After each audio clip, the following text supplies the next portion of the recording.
Hello, friends, and welcome to a rather impromptu live stream that David and I decided that we were going to do yesterday.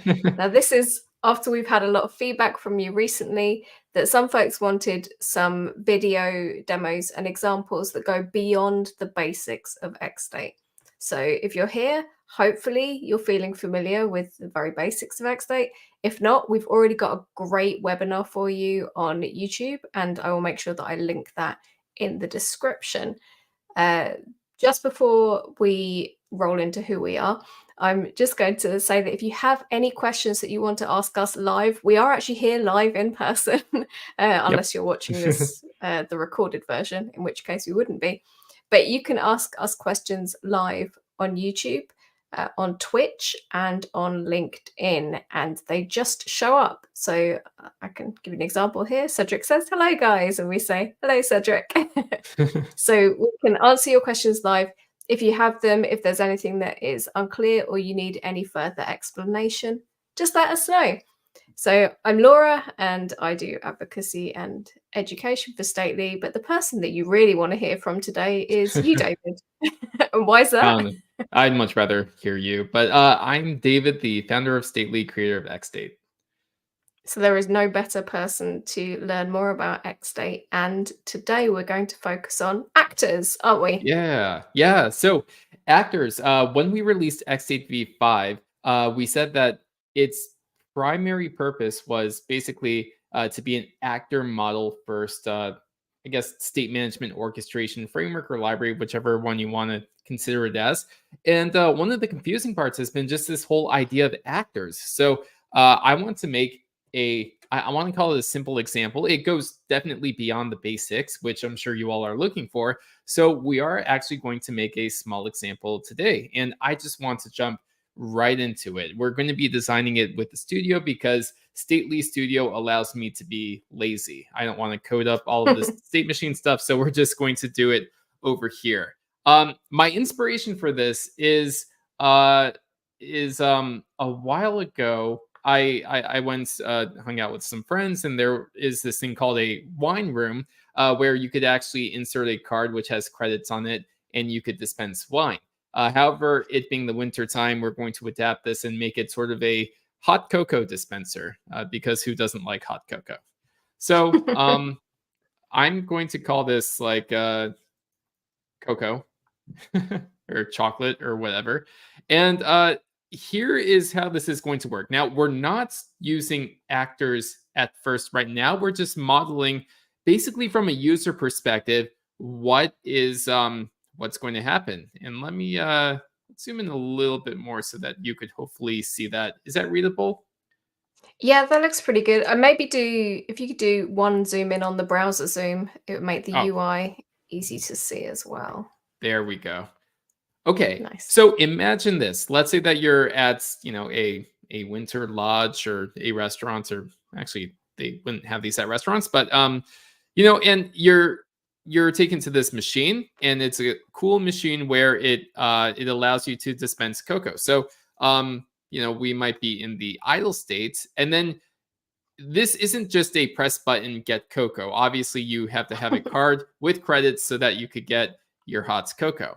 And so, let's say that trying to think of events, naming things is hard. But let's say that we insert the card. So we're going to say card.insert. And over here, we might want to tell the user that the card is inserted. So I'm just going to label it like this. And then while this is happening, there is some sort of service or actor that we call it now that's actually going to read that card information and just make sure that the card is read. So card inserted. We're just going to have this here because when we detect that the card is read, so card.read, and this is the past tense, it looks the same as the present tense, but that's read, past tense. Then we know that the card is inserted, and we want to here. Let's just add the states first. So we're going to call this selecting. This is the states where you're actually selecting the type of drink that you want. So you might want hot cocoa with peppermint, with marshmallow, with whipped cream. Are there other varieties? I'm not sure. Oh, you I could have just it with plant-based milk. That's what I do. Right, right. So there's lots of options, and just like Laura described, this shows you how this state machine can get more complex, but in a good way. You want to offer the user more options, more ability to select things, and so ideally, when the user has selected something, it should now go into the dispensing state where you're actually dispensing the drink, and then once that's done, we would go to a finished state where the drink is done dispensing. Now, just to make things really nice, we would want to automatically transition back to idle after some time. So let's just say after a second or so. And so you could see that that says 1 second.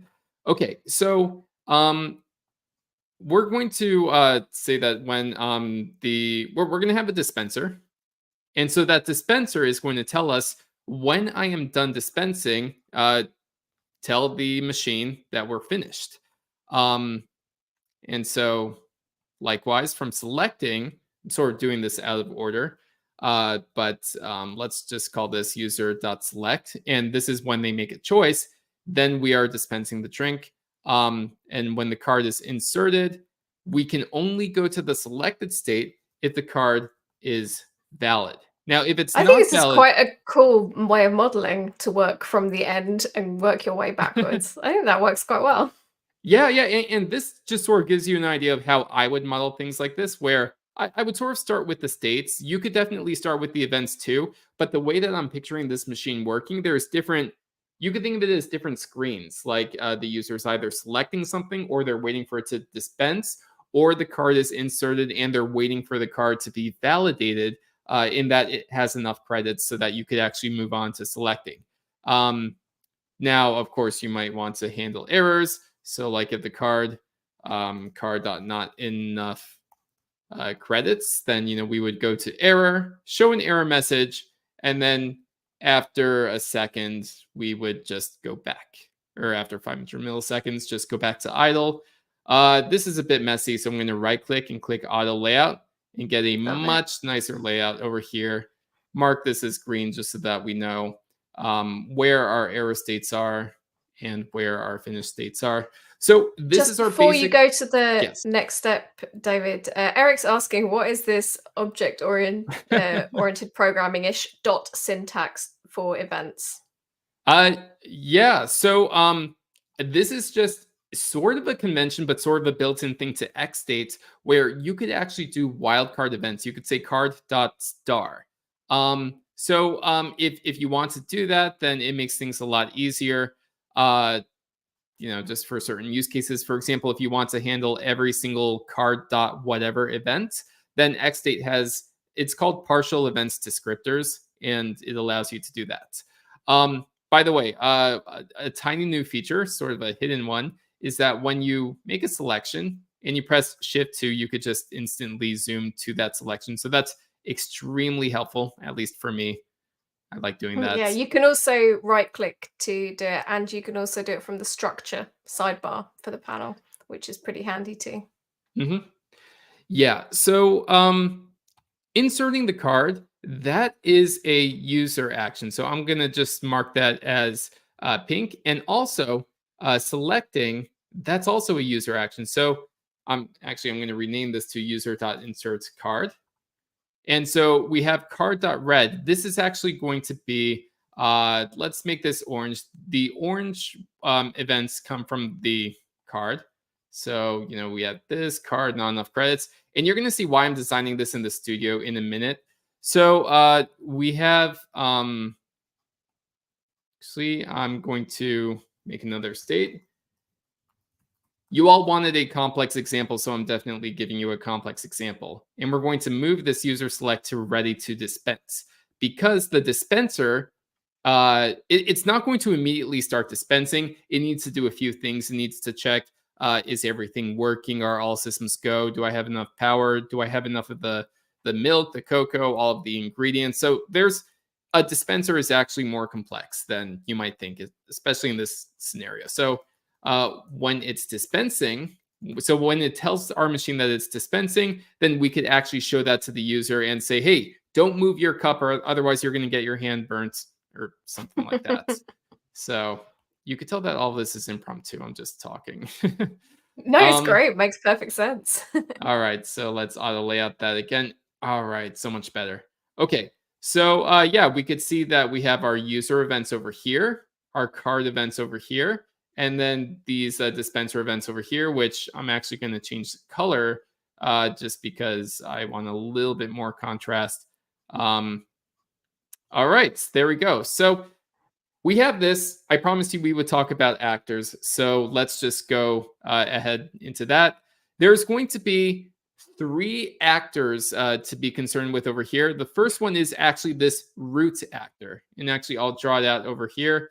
Eventually, we'll have built out things where you could actually design the actor structure directly in the studio. So this is our root actor, and this is our Cocoa machine. Hopefully you can see that. Otherwise, I'll zoom in. Yeah, it looks good. Yeah. So this, like I said, that's the root actor. Now, this machine is going to invoke 2 other actors. We're going to invoke the card, which, by the way, doesn't have to be a machine. It could definitely be something other than a machine. And in fact, we're going to start with just a callback actor or a promise or something like that. And we also have the dispenser. So as part of our machine, we have these 3 things working together where the, let me just find that little line thing, where basically the Cocoa machine invokes both the card and the dispenser. And of course, the user who's an actor, we don't model it physically as an actor here because you're in real life, you're actually pressing buttons and doing things. It's the actual user interface where we could just show it like this. So I'll just call this external. And so external events can come directly to the Cocoa machine, and we invoke the card and the dispenser, and all of these work together to make everything work. Now, if we look over here, you might be familiar with what's called a sequence diagram, and so we're just going to manually draw one out, which is a little bit painful, but still a fun exercise to do. So we have Cocoa, we have the card, and we have, and I'm not going to go fully in detail here, I'm just going to give you an idea. We have the dispenser. Okay, so the idea is that the Cocoa machine is in the idle state, and let me go ahead and zoom into that. When the user inserts a card, we're basically sending an event to the card machine. And so the card machine might be doing a few things. I don't know how to do a self-transition here. Oh, yeah, there we go. That's cool. So it might be talking to itself, just figuring things out. And eventually, the card machine will go back to the Cocoa machine and say, hey, the card is valid. It's ready to go. Or it might also send another event too, where it's like, hey, I read the card. The card is read, and I'm currently validating it. And so that's why you can't really model things like this as a simple promise, because you might need to send back multiple things, which we are doing in this case. So once this is ready, we're waiting for an external user event to say, I want to select this Cocoa. And then the root machine will tell not the card, but the dispenser to start dispensing it. The dispenser will say, okay, I'm currently dispensing, and eventually I'm done dispensing. And then, of course, we give the user the Cocoa. So that's sort of how it works. I'm not going to draw, or I'm not going to type out the events here, but just to give you an idea, Cocoa machine communicates with the card when the user inserts the card. So I'll model that like that over here. And then once the card is validated, the user makes a selection, and eventually we get our hot cocoa. So I'll nice. pause It's almost there the for questions. arrows represent the arms going in, pressing the buttons and pulling it away. Yes, these are definitely people. So I'm just going to draw a little stick figure guy over here. Right here. Nice. Right here. I love TL Draw. All right. So let's actually program this. Now, we released a bunch of new features in the studio. And by the way, this is completely free to use for making public machines and exporting it to code and all of that. So, there's really no excuse for you not to use the studio. But we are going to just put this at the top level and I'll zoom in a bit. But we're going to, of course, invoke two things. We're going to invoke the card. I'll give it an ID of card. Here, let me just zoom in a little bit there. All right. Do we see that? There we go. That's good. Yep. And I'm going to add another invocation too, and this is going to be the dispenser. Oops, I clicked outside too soon. Dispenser. Okay, and we'll give it an ID of dispenser. And so these are going to be the two child actors that we saw over here. So it's modeled basically just like that. And we actually have to, eventually add some implementation details. Now, I want to do this mostly in code just to show you how much you could do in code, but you could at least get a start by clicking the edit button over here. And in this case, we're just going to make some callbacks. So I'm just going to, again, be lazy, click the from callback button over here, and I'll do that for this one as well. Now, I could definitely just code inside of here, but I do like the comfort of my own IDE sometimes, or even Code Sandbox. So that's why I am going to click Generate React App. And this does not use AI, by the way. It just generates a simple React app with all of that. And I'm going to open that sandbox. But I actually want to do something else. So I am going to add a description and a machine for dispensing hot cocoa. And the reason I'm doing that is because I actually want to see if it will make something nice for me. But otherwise, we have this code sandbox over here. So just before we get to that, Jay says, wait, what? Nice. I believe that is in reference to being able to add your source code now in the sources panel. So we've got a blog post that is being written, not as we speak, but kind of right now, that will be out shortly, that will tell you even more about sources, but you can play with it right away in the studio. And Holy Crimp Source asks, so Cocoa, Card, and Dispenser are all actors, but it's up to you if there will be machines, promises, observables, etc. That is correct. Yes. So that's absolutely correct. You do have the freedom for, just all of that, really. I'm going to move some things around over here, by the way, just because in XState V5, right now the studio is sort of XState V4 first. So it's yelling at us because we didn't actually provide a source for any of these things. So I'm just going to comment these out. But pretty soon, coming soon to the studio, we are actually going to be updating it so it does use the latest and greatest of XState V5 features, which I'm pretty excited about. One of those new features is called Setup. So I'm just going to have Setup over here. And so Setup allows you to really enhance how you create your machines. So in fact, you could just do that. You could add it right before create machine. And, we have some types over here, but we also have our invocations. So just to show you how you would do this in code, you would invoke, or sorry, not invoke, sorry. My mind is blinking. We have actors, and we have two actors. We have a card actor, and we have a dispenser actor. The card actor, I'm not going to use the state machine, at least at first for this. I'm going to use a callback, which is probably one of the most flexible things that you could use. It's not as flexible as a machine, but it does allow you to be more freeform and do anything that you might want to do. Was there a question in the chat while I'm typing? Yeah, we've got lots of questions. So briefly, first, going back to actors in the studio, Eric asks, actors still have both names and IDs?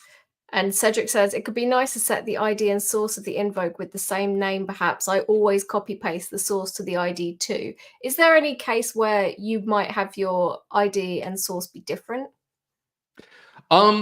So we do that just to make you be explicit. So the first part of this is going to be the actual name, or sorry, the actual source of the actor. So this is a card.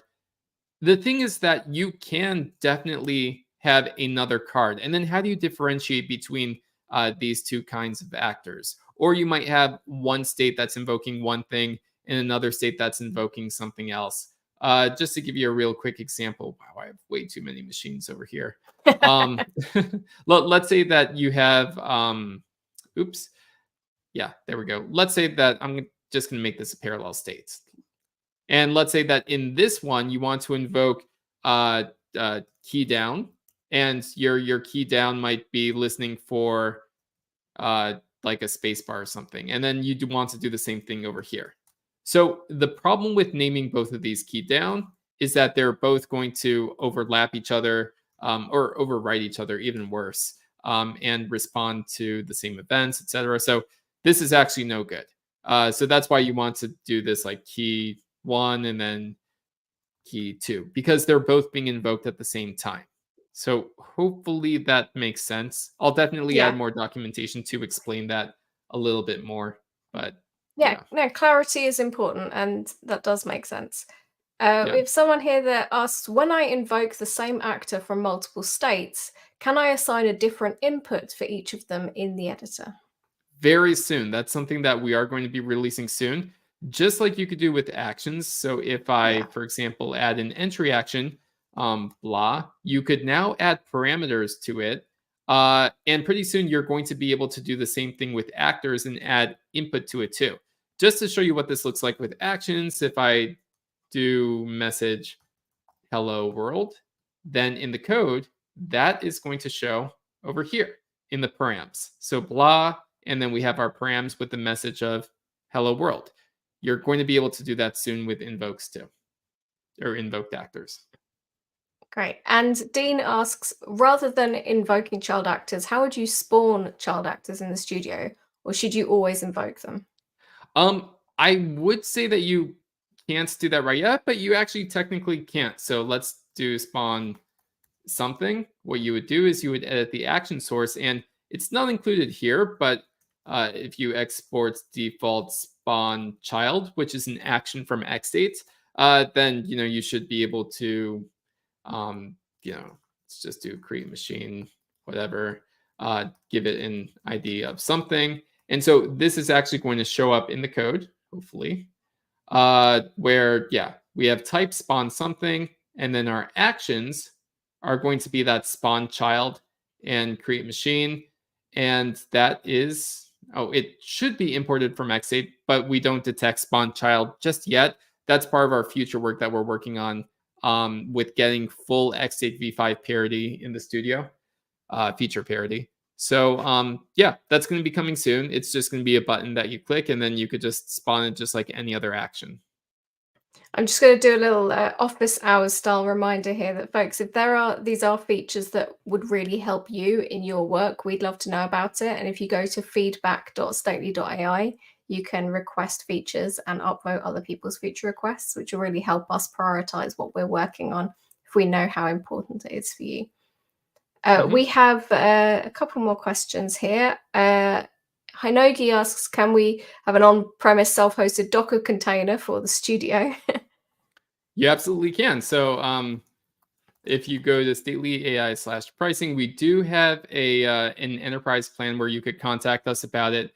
And it does give you flexible hosting options, including self-hosting. So please come talk to us about that. We'd love to share more information with you. Okay, and Kieran says, I'm also keen to see more on spawned actors and how to manage them state/TypeScript wise, and how you prefer to model them from a manager to child perspective.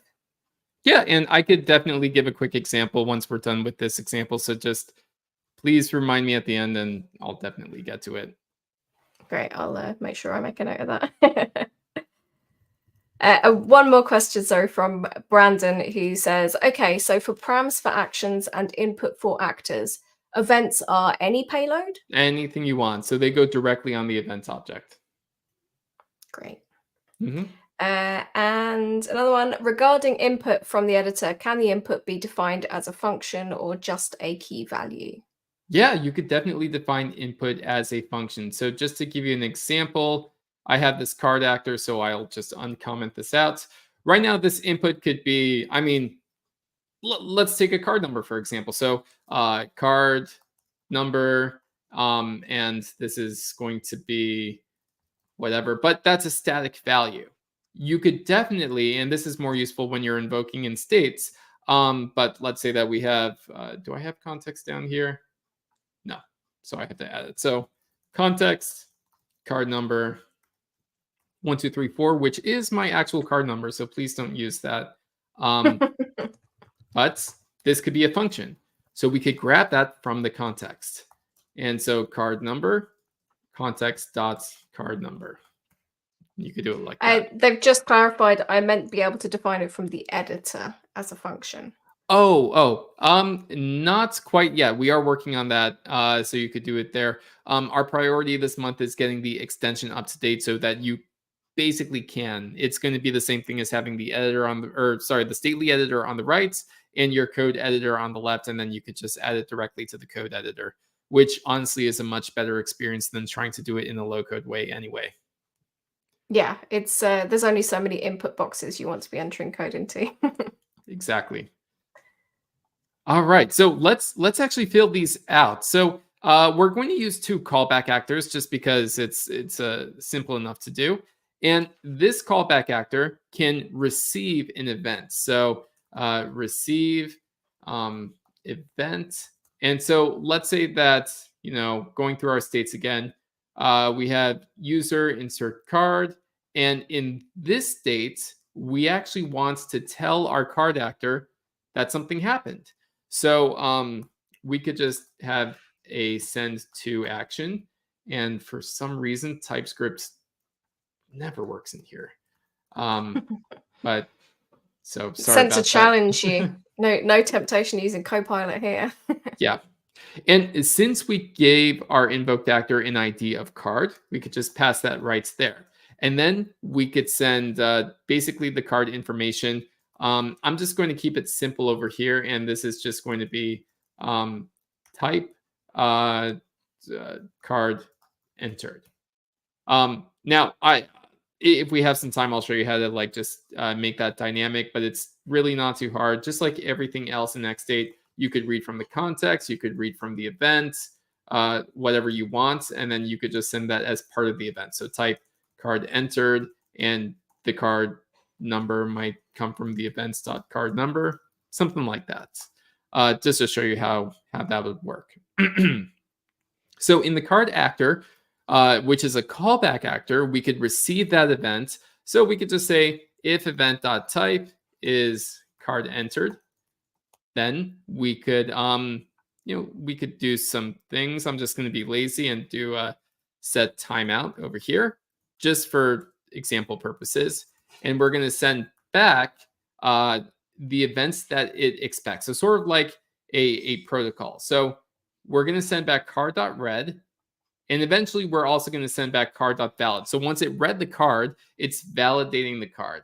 And maybe we'll handle the error case soon. But here, let's just type card.read. And I'm actually going to save this and reload it just because for some reason, Code Sandbox is going pretty slow on me. So it's lagging a bit.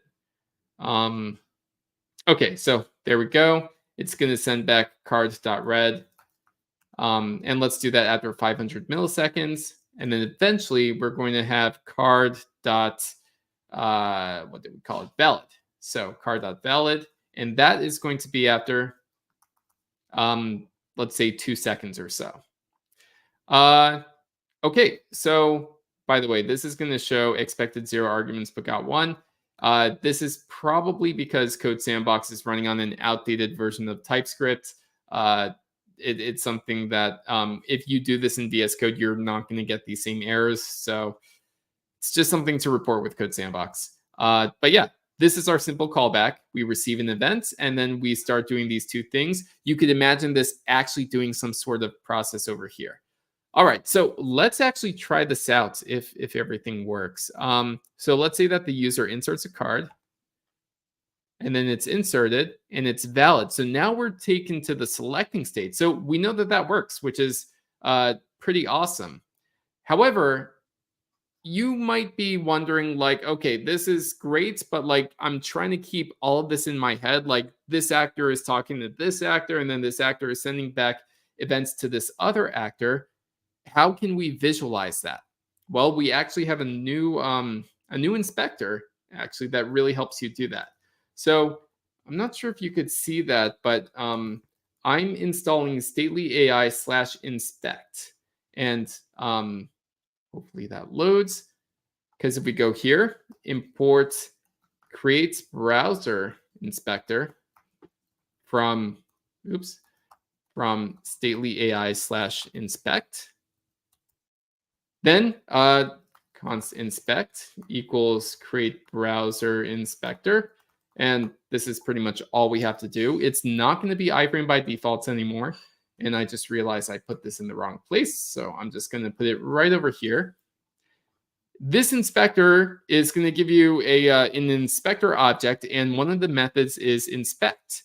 Now, you could pass inspect when you use machine. You could pass it directly into that. So I could just put inspect over here. In XState V4, it was DevTools true, but now it is actually inspect. So let me just reload this because it should be started. And there we go. We have our hot cocoa state machine, which granted, it does show, we could zoom in and we could see all of our steps. Idle, the card is red, or the card isn't red yet, but it is going to be. So if I go ahead and click insert card and then switch over here, might need to reconnect. Oh, this is, all right. So sorry about that. I forgot that React in strict mode renders effects twice, so you are going to end up with duplicate actors. So just make sure you have the latest actor selected. You insert your card, and now we're in card inserted, and you see that it moved to selecting. But of course, this is just the view of one actor. If you want to see more, then we could actually click into sequence diagram and see how all of these are actually talking to each other. So we see here, this is the actor that React's discarded because we're executing effects twice. So yeah. But if we start over here, we see that externally, the user is inserting the card. And so the Cocoa root machine is going to send that card entered events to the card actor, which isn't really interesting. It's a callback actor after all. And it's eventually going to send back a card.read followed by a cards.valid event. So you could see the communication of events between these actors, which is really useful to see. Yeah, let's continue on. Or I could actually pause there for questions too.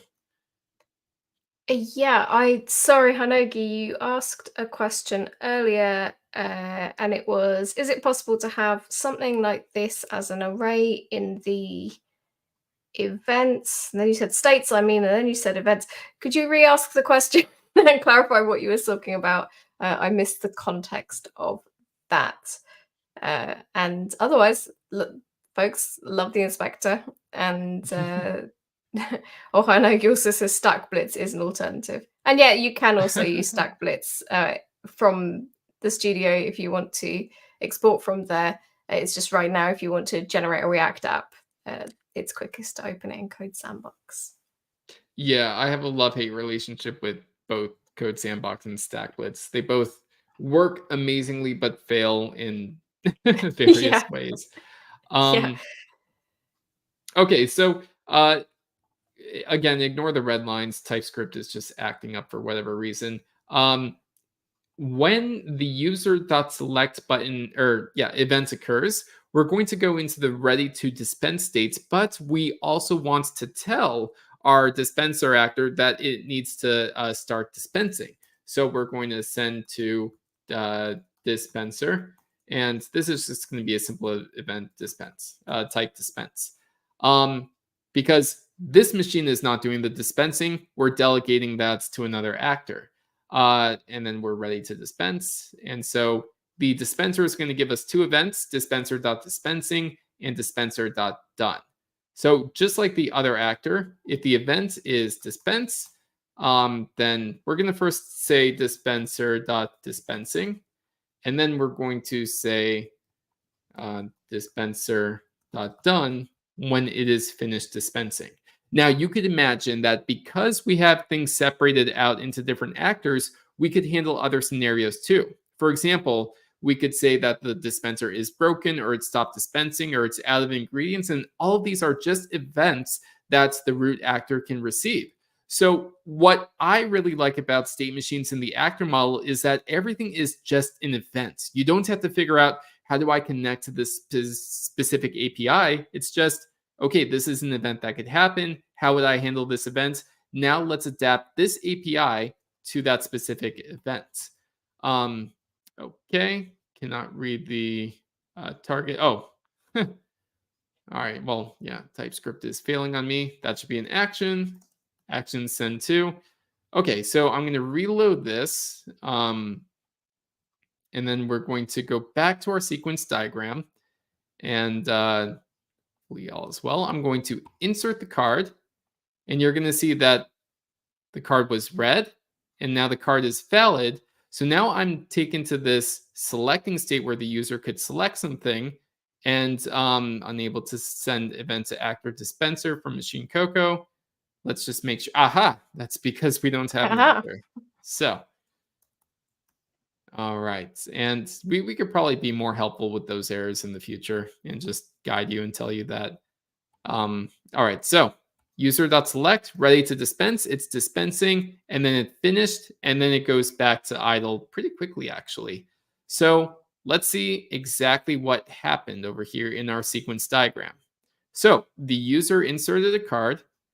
Card was entered. We respond with a card.read event, and eventually a card.valid. This is actually what takes us to the selecting state, because if the card is invalid, you should not be able to make an option. So the user selects something, and then we're dispensing, and then the dispenser tells the Coco actor that we're dispensing. Then it says that we're done.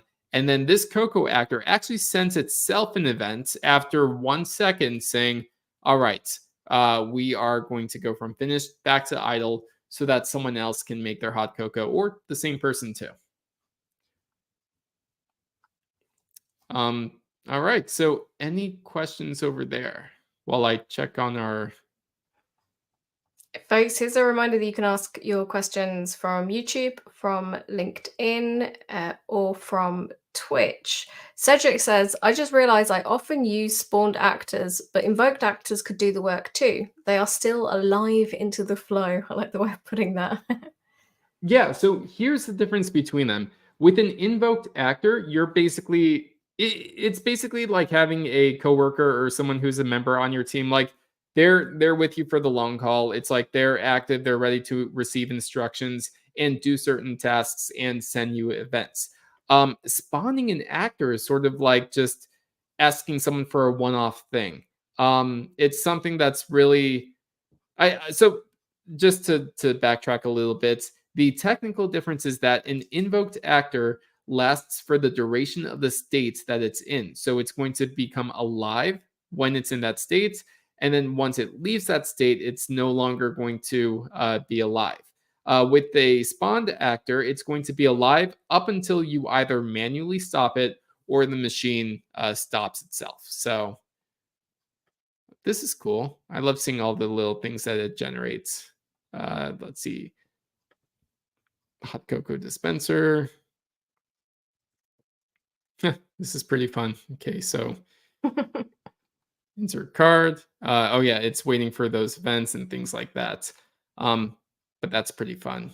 So, okay. I really wish TypeScript was working here. Again, I promise you it's not it's not XState's fault, but yeah.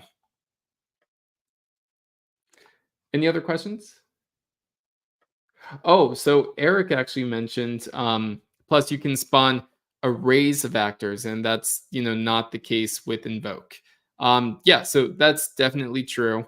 In fact, I'll try to show you an example down here. So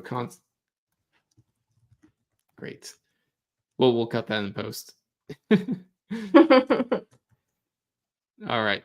So yeah, when you're spawning actors, it allows you to have a dynamic number of actors. So const machine equals create machine. And so let's just say we have context. In fact, we with the new spawn children, you actually don't need context for it just because it's going to be put inside the children array. So for example, on creates thing, as an action, you might, spawn a child. And so that child might be, something like another machine or a promise machine or something like that. And you could give it some ID. So let's just do ID. So I'll just do math.random.toString. And so, yeah, this will put it on the children array. So if we create an actor from that, so const actor equals create actor, we pass in that machine and we start it, then we could just keep sending that create thing event, and it's going to just create those random things.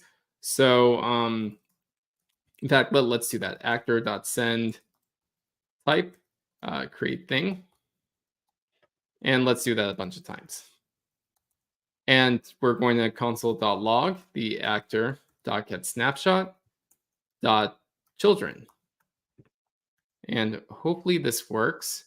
Identifier, oh, okay. Other machine. And then I have to do other machine. All right. Okay, so you're not going to be able to see all of these, but It's teeny tiny in the that console. is very tiny, and I'm afraid to zoom in. Otherwise, I'm going to make Code Sandbox It's going to angry. make everything explode. Yeah, but yeah. So the general idea is that spawn child is used for when you want to dynamically create different actors. Can get some water. Any other questions? Folks, do you have any other questions that you want to ask about actors? Oh, you know what? We could return to the earlier question about managing your spawned actors and modeling them. Oh, yeah. Okay. Let me, you know what? I'm going to stop sharing this screen and I'm going to go ahead and move to VS Code where the typing is a lot more reasonable. So less squiggly. Yep, less squiggly for sure. Okay, so I'm just going to do that. And if there's any questions or anything, then I'm happy to answer them too while I'm just getting this loaded. Yeah, just let us know. Today I learned that the live stream on Twitter, or sorry, X, there's actually a chat in there as well. So hi, Danny. You said that the stream wasn't working very well for you over there. I'm glad you've now joined us on YouTube. And now I know that folks can ask questions if they're watching us on X too. So that's pretty handy. And it does show up in my little comments feed I've got here. So we can answer any questions that you have if you want to ask them on X as well.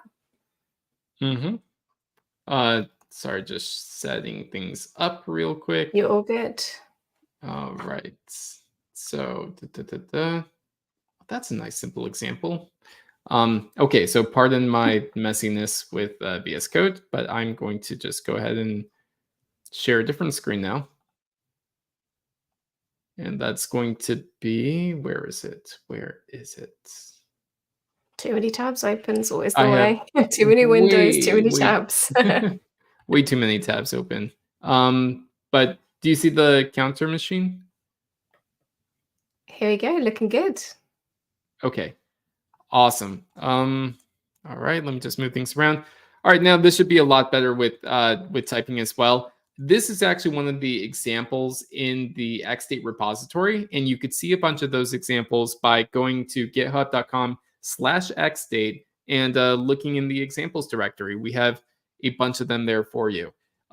So I believe the question was around just managing spawned actors. So let's create an example over here. Const, just our to-dos machine classic example equals create machine. And actually, I've gotten into the habit of using setup more. I think when we get to XState version 6 or something, that's going to be the primary thing that we would recommend just because it gives you the best type safety. It even infers state values for you, which is really, really useful. And so let's say that we have context and our to-dos are going to be, oops, this should be as, because we're defining types. And so these For folks to-dos, who aren't using setup yet, what would they usually be using? so they would just use create machine. You could put the types directly in here. And so you don't need this setup, but setup provides some additional typings and it forces you to provide your implementation details up front, which is super useful. Nice. Yeah. All right, so let's just type this as any just because we're just coding right now. I'll show you how to strongly type that in a quick minute. But let's just, in fact, you don't need finite states at first. You could just, let's just do add to do. And this is going to be an event where we're going to assign to our context one of those to-dos. So to-dos, we have our context over here. And let's not use an events for now. So in our context, we first have to create that to-do actor. Now, previously in XState V4, we imported spawn from the top level, so it was in module scope, but now it is in the scope of the state machine itself. So we could actually import spawn from here. And just to show you how magical this is, I'm going to add an actor, and this is going to be to do, and I'm just going to make a simple create machine, but you could actually use whatever you want. We could even do from promise, from callback, whatever you want. In fact, just to show you some of the cool typing stuff, let's just return 40. Actually, let's return message blank. And so this is going to create a new to-do. Maybe we'll have a completed false, just your typical to-do. So now we could spawn, and then you see to do in the dropdown over here, and that's because it actually reads from those actors. So it's a lot more powerful than before. And then if we wanted to, we could give it an ID of, let's just give it context to do dot length to string to make it happy. So const to do equals spawn to do. And then we're going to return context.todos.concat. And we give it that to do. And hopefully that will make TypeScript happy, but it doesn't. So let's see what's going on. I zoomed in all the way. Oh, of course. I defined context, but there is no context here. So thanks, Copilot. All right. All of the red squigglies are gone, and we're able to create our to-dos. This gets a bit long. Of course, this ID could be whatever you want. We're just doing to do and then that. And so this is going to allow you to dynamically spawn this promise actor, which eventually returns, this value, the message, and whether it was completed or not. So that's how you would spawn using that. However, you could also just directly spawn the child. So that looks like this on something, actions, spawn child. And let's do something else. So let's say that we want to have a notifier, and this will be a machine. I'll just make it simple like that. And now I have a choice between two, the notifier or the to-do. And then I could give it an ID of notifier if I want. So, I'm not sure if there's much more to talk about. I hope I that guess, helps, Kieran. Let us know if yeah. you have any further questions about it. Yeah, so something that I should show, which is a little bit more advanced, is that let's say that you wanted to actually delete a to-do, which you have to do two things. First of all, you have to stop the actor, and then you have to actually remove it from the context. Otherwise, you're going to have I don't know, just zombie actors. Now, that might be desirable. You might want to actually hold those to-dos in memory, even though they've been stopped. So they stop processing, they stop doing whatever their work they're doing. But sometimes you just want to remove that from the list.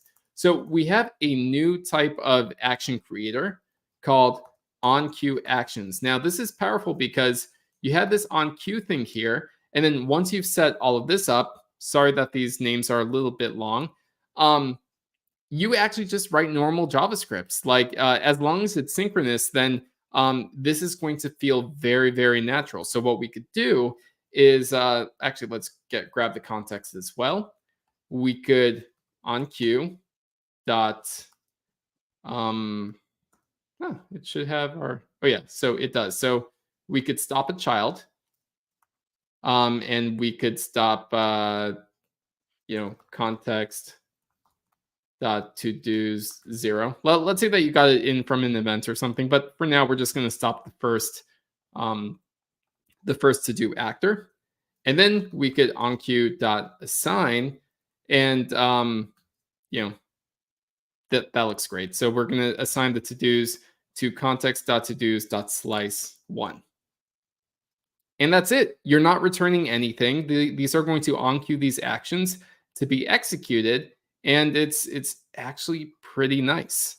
So over here you also have check, which is nice because if you have a guard, such as a named guard, so guards is valid, false, or something like that, then you could say if check is valid, and then it's actually auto-completed there for you. But who uses autocomplete anymore? We have ChatGPT. But yeah, so then you should be able to do whatever else you want over here. You could onqueue and then do an assign, or you could just onqueue any action. Yeah, so you could just put any action in here. Console.log. Hey, I don't know, something like that. Fabulous. Interesting question here from Eric. Why haven't actions been renamed to effects? Isn't that what they are, in the same way that services were always actors? Well, I would be afraid to to rename anything right now. In state machine terminology, it is an action. Actions are those fire and forget effects, and also we need to differentiate between these fire and forget effects and also long-lived effects. So both actions and actors fall under that same category of effects. There's something that happened externally out of your control, and you either might need to not care about it, which is a fire and forget action, or respond to it and actually manage it, which is an actor that you would invoke or spawn. Very clear. Brandon says, what would be a good example of output coming from the dispenser actor to the Cocoa route? Like how many seconds the dispenser ran? I'm just thinking data passed along rather than triggering the transition. Oh, that is a good question. So, you know what? I'm going to go ahead and let's go back to our Cocoa machine. Why don't we? But first, good luck finding the window. Yeah. All right. Sorry, this should just take a few seconds if I'm quick enough over here. Yeah, there we go. It was up front and center. Excellent. Okay, so actually this sounds like a lot of fun.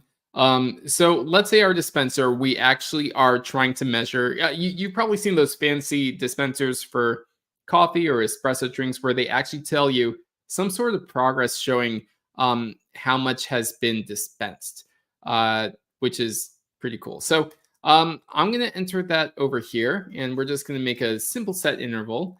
And oh, please don't freeze on me. Okay.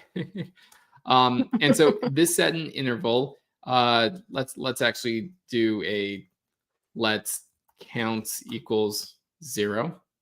It is freezing on me, so let me just go ahead and reload this. Sorry about that.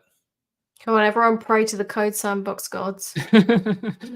Yes, and it automatically opened the inspector, which we don't necessarily need right now. So I'm going to send back, and this is just to show you how easy you could really, like introduce a new part of the protocol, so to speak. So we could have type dispenser, if I could spell, dot progress, and our progress can be count plus plus. And we're going to do this after um, uh, actually after a half second. But eventually it's gonna, actually we should really constant I equals and then clear this interval. So clear interval I after 2 seconds or so. So just obviously when you do this in real world apps, it's going to be more involved than this and better than that. But this actually does go to show you that if you want to quickly prototype many actors talking to each other in many different parts of a system, it's actually pretty easy to do. You could use callback actors, promises, or other state machines too. So again, I'm having a lot of fun with this. So I'm going to, let me actually add context to over here. And this should have, well, we have a card number. So card number is a string. And we have progress, which is an optional number because we don't have it yet. And actually, hopefully that makes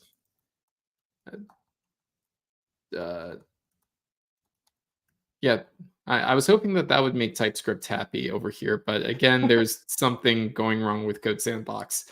Okay, so here's a cool thing in dispensing. Now dispenser.done, you know what? Does that kill everything? Hopefully. I just want those red squigglies to go away. But otherwise, that's fine. Okay, so Yeah, now, hard to tell. yeah, all right. So we have dispenser.dispensing, and we also have dispenser.progress now. And so that dispenser.progress is going to be an event that has progress as part of the event. So what we could do is we could assign that progress from the event. So event.progress. And so now we could actually show it. So I'm just going to go to our generated app and we're going to find a good place to put this. Sorry, I needed to import assign. By disabling TypeScript, I sort of shot myself in the foot there because all right. So now everything should work and I just have to display the progress. So let's see. I will do it.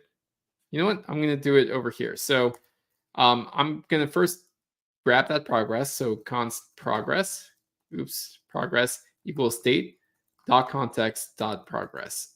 And I promise in a better TypeScript environment, those types are actually strongly typed. But right now, you see there's just a forever loading thing for here for some reason. So if progress, then we're going to show progress. Saying progress too many times, but there you go. Okay, so now let's insert the card. It's inserted. It's valid. Now we select a drink. So we do user.select. It's dispensing. And we did not get our we didn't get our progress. So let's just see what we have over here. Oh, because we're going into dispensing and that makes sense. So when you're in the ready to dispense state, you're not dispensing anything. And this is part of the safety of state machines is that we're not responding to the dispenser.progress events in any other state other than this dispensing state because that's the only state we care about it in. Okay, so let's try this again. We insert the card. It's inserted. We select a drink. Yes. And now we see some progress. And that was pretty quick. So yeah, it just went 1, 2, 3, and then we're back to idle. And of course, we could do something like when we exit, since we don't care about the progress anymore, we could just do, oh yeah, so this is an action. So we could assign progress to undefined. So just going through that again, let's reload, insert card. It's inserted, it's valid. We select, ready to dispense. And well, that was quite It was that uneventful, quick. but yep, exactly. And then when we look again back at the sequence diagram, now we'll see all of these events over here. So we see that it starts dispensing, and then we see that each of the events with the progress is being sent over. So if you're missing an event, you're going to see it over here, and just be made aware that, oh, this isn't going to the right place, or that event is never being sent, or anything like that. And if you just want to look at it in a list of events, then you have that over here in the right panel too. Fantastic. This is nice from Joseph says, I've spent the day setting up a 13 machine actor system in V5. Unlucky for some, and perfect timing for this video. Thanks. Yeah, well, then I definitely. Oh, you Oh, say sorry, you're go ahead. definitely going to recommend using Yes, inspect, aren't you? that's exactly what I was going to say. And Cedric says, I really have to work more with this new V5. It's pretty different to V4, but also really closed.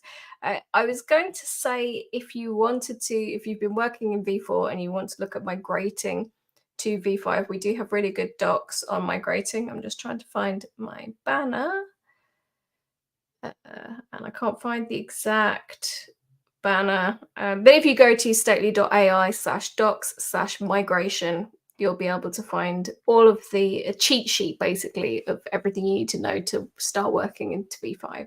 We've also got a webinar that I'll link in the links in the description for this video. Mm-hmm.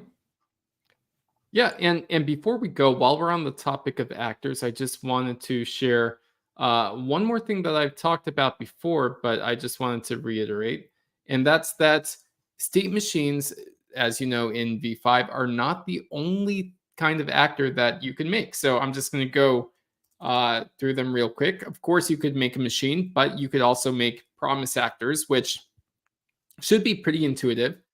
So const, for example, fetch user, you're going to get from promise, and this is, I like doing an async over here, and then you just do your awaits as normal. So const user equals awaits. Let's see what Copilot comes up with.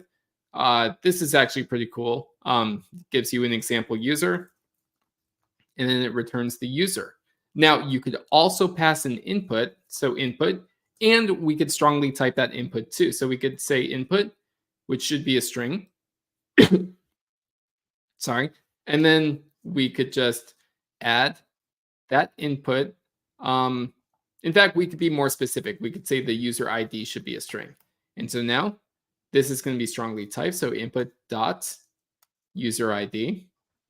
And then we could return the user. So the way that we would invoke this is the way that we would create an actor from this is just like you would do with a machine. So const actor equals create actor. And then you pass in fetch user and you give it input. So the input, again, strongly typed. We have the user ID over here, give it 1, and then you could start the actor. You could also subscribe to it. You could turn that back into a promise if you want. Sorry, losing my voice, but things like that. And of course, there's also things like from transition. So object equals from transition, and this is your typical reducer. So you could do switch statements. So switch event.type. Okay. Actually, that's not correct. Let's coerce it to do something well. So count 0. So switch event.type. Case increment. Let's just do a simple one. Case decrement. And then you get the idea. So you would do it the same way. And yeah, so of course there's from callback and from observable too, which is pretty straightforward. So yeah. Great. Well, I think we've been going for over an hour. You have been talking and coding nonstop. Talking a So little I too think much, this yeah. is yeah, a great opportunity to wrap it up. And think we've answered all of the questions that we had so far. I hope you all enjoyed this stream. If you have any ideas for future streams that you would like, or any any concepts or any topics you want us to dig into in more depth like this, please do let us know. You can let us know on any of our socials. We're at Stately AI everywhere. You can also join our Discord. We are very active in there, and that is at discord.stately.ai. And you can just let us know in the channels there what you want to see from us. David deserves all the drinks. Absolutely. Although I think it's evening time over here in Ireland, but I'm not sure it's quite that time in the US yet. Yeah, my drink of choice is gonna be hot cocoa now, or water, or something like that. I just want to quickly mention, first of all, yes, I'm gonna be sharing this, or you could go directly here. Probably can't see that, but I will share it in the show notes. And make sure that TypeScript is at least version 5.0.0. That's the one thing that I was missing. For whatever reason, it defaults to 4. So just make sure it's 5. That's a great, important thing to remember.